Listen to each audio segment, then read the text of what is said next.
So to conclude this 4-week project on performance as a theme, I'm going to now make a start on a painted study for my performance composition.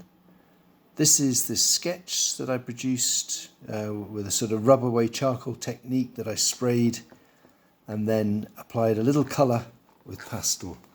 So I'll have that over there so I can work from it and you can see it.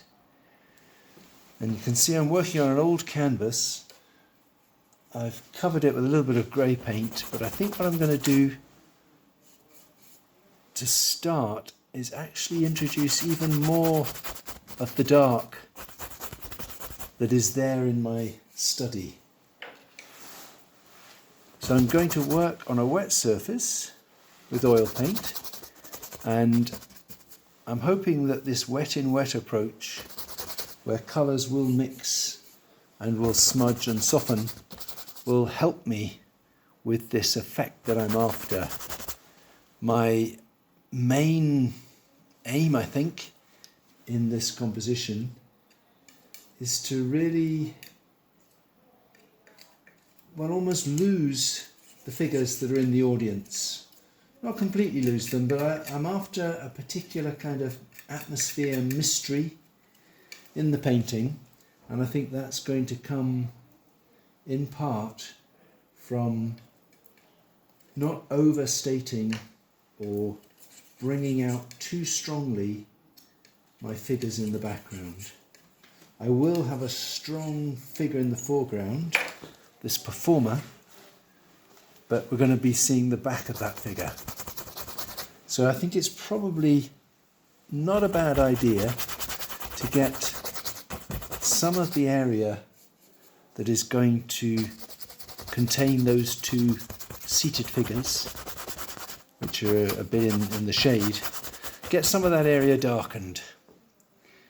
I could also lighten this area down here. So down here is going to be where the stage is. But I won't make it too light yet, because I think one way of making something light really stand out strongly is to paint it onto something that isn't light. So I'll leave it grey for now, so that when I want to float a bit of much lighter paint on there, I will have a contrast for it to work against. So that's my first move. I think the next thing I would do now, I'll carry on with some dark paint, but I'm actually going to sketch out some of these figures with a fairly warm dark. So my painting is going to be fairly tonal, and there's a kind of hierarchy of tone. I've got this figure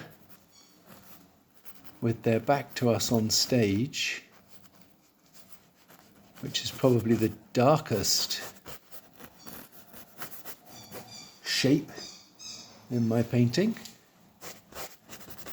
So I'm just getting that in as a kind of silhouette for now.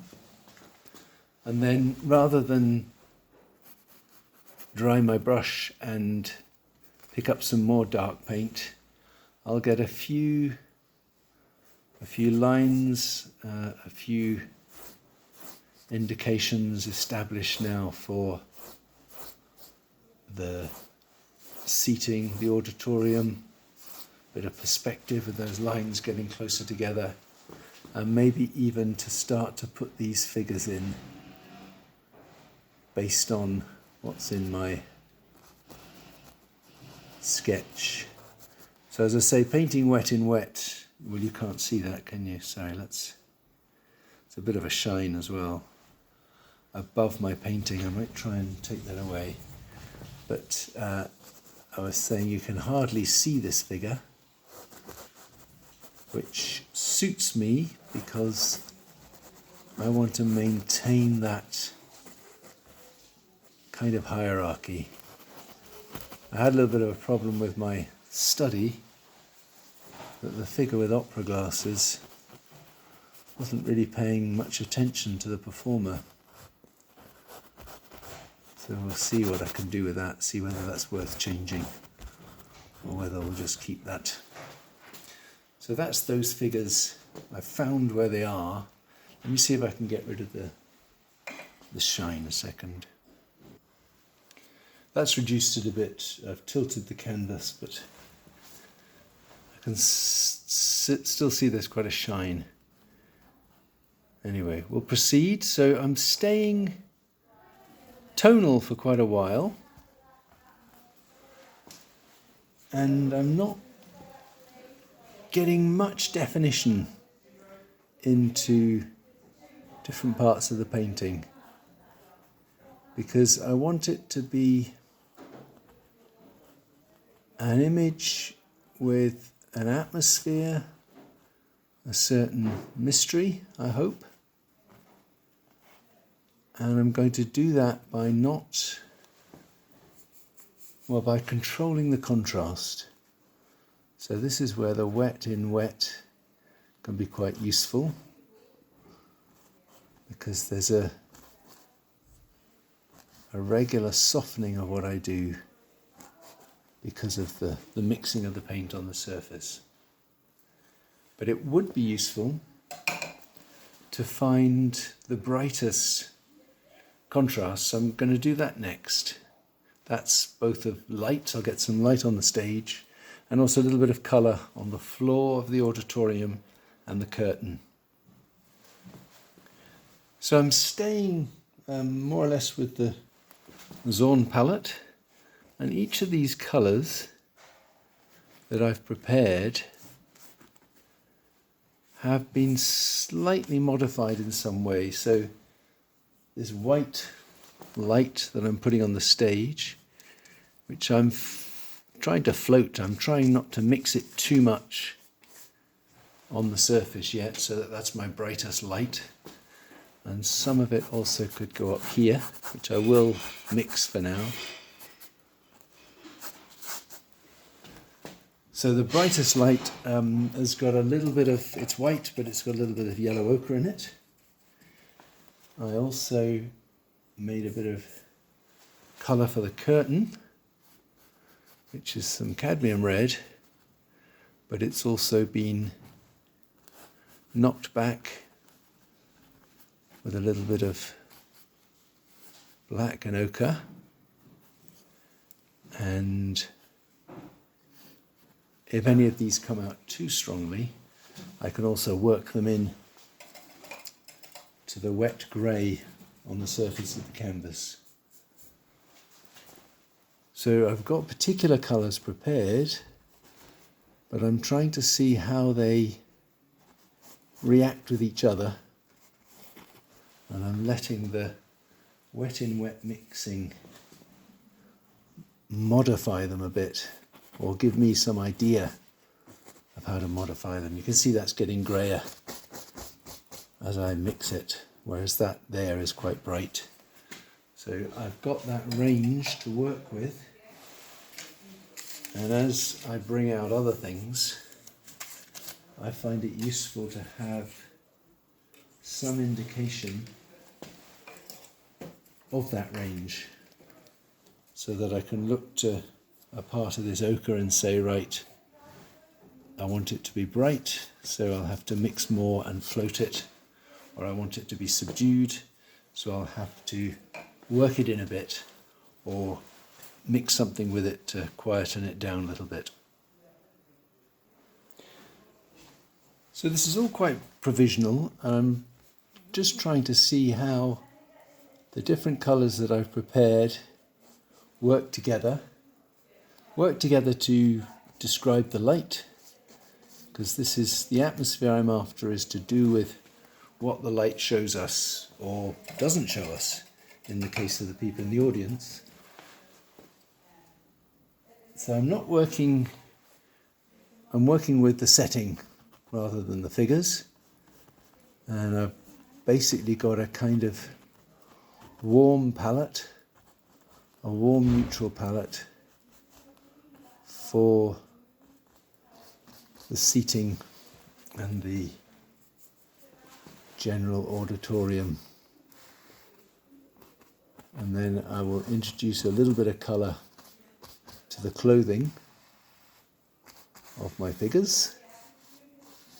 And of course this is the beauty of oil paint. You can just put everything down, have some stocks of colour on your palette, and then return to it either to keep using it, the palette being the memory of the painting, or to modify it in some way. So that's more or less it. I think that needs to be a bit lighter, so let's get that lit up before I then start working with the figures.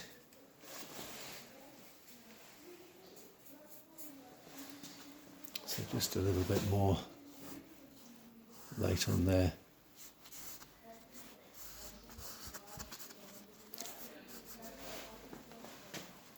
So actually thus far, I quite like the way those figures work, not least because they're a little bit hidden, a little bit mysterious. So as I've been describing, if I want to keep that softer, less defined quality, I can do two things, among others. I can either work any colour that I apply to them into the wet paint so that it mixes and softens, or when I prepare colours, let's say I'm going to give her a purple dress, I'll mix it with my background colour or something that's on the palette so that the colour I apply has already been subdued. So for this purple dress I've mixed some cadmium red and some ultramarine, which gives me a pretty sort of brown purple, which is ideal for my purposes, because as I've been describing, I'm not after this figure standing out too strongly. The dress has white sleeves and a collar, so again I'll really modify those colours when I apply them so that she can stay in the dark.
So this is managing light through colour. I've mixed up that lighter version of what was originally ochre and some black and red, and has now got a bit of lemon yellow in it as well. And I've noticed actually I did a certain amount of diagonal hatching in my pastel drawing, and I think that's quite helpful. Not quite sure why, but I think it helps the composition. And so I'm trying to float some of that light, that new mixture, on the wet paint so that stands out a bit. But like everything else, this is just a gradual process. I'm bringing out a bit more light in the foreground of the auditorium,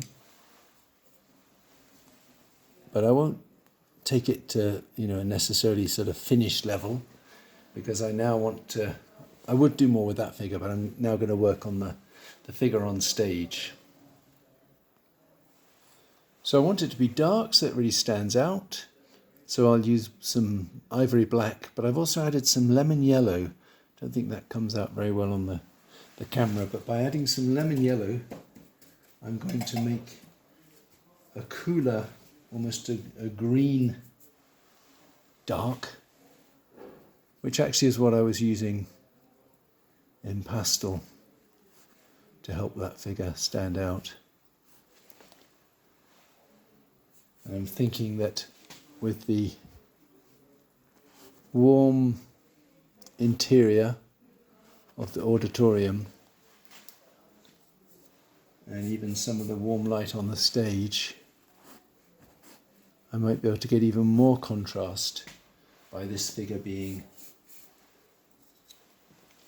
a much cooler dark.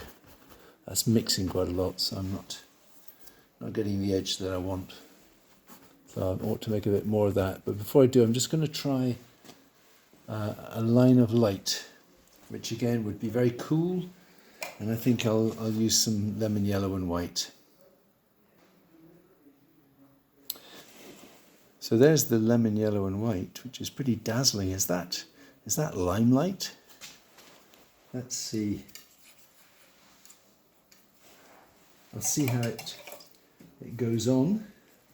And as with all these other effects, I can manage it either by toning it down on the palette or by mixing it in a bit on the painting, but I'm going to start just by floating it. Slightly thick brush, but that's not too bad. I could do with a thinner brush. Might even do with a bit of card. Let's just get a few more bits and see. That's too thick. Let's get a thinner brush. So I can do something a little bit more graphic with a thinner brush. I'm currently just using the same yellow light for the time being. And I'll see whether this figure, and I think this figure's a little bit sinister. Don't know if that is what I want. But for the time being, it is at least giving me the kind of contrast with the figures in the auditorium that I want. So I'm now going to get a little bit more colour on the curtain, a bit more warmth and light, and then I shall pause. So because I subdued these colours that I started with, for example the red, I added a little bit of black and maybe a touch of ochre to it, and then some of it I also worked in to the grey start. Because I subdued the colour in that way, I can now make a brighter colour and bring things out a little bit more. And if it's too bright, I can work it in a bit. So this, as I've been saying, my performance painting is very much about light, about the drama of light at the theatre. And that's what I'm trying to do here, manage the light and the way in which things are defined and explained. So I could do more. I would certainly need to sort out my performer. As I say, they're a little bit sinister at the moment. I'm not after anything sinister. I'm pretty happy with the way the figures are developing in the auditorium. I need to get colour into this dress and then maybe work a little bit more with the seats. I mean, there's a hint of receding seats with these lines getting closer together, but I could do a little bit more. But again, I'll be careful about how definite or how much I explain them, because I want to keep this as the subdued part of the painting where people have to really peer in to see things, and keep this as the strongly contrasted on stage area. Okay, well, I look forward to seeing what develops from your studies and things. I think I'd recommend that you work as I've been working. This is an A4 canvas. I'm not really going to be able to get terribly detailed, but I've tried to translate my study, which came from charcoal and pastel and some of the other investigations with collage and monoprinting. I've tried to develop them into something which is a small scale study for a painting. And my key interest has been managing the light. Soft light over here, soft warm light, and then cooler strong contrasts on the stage.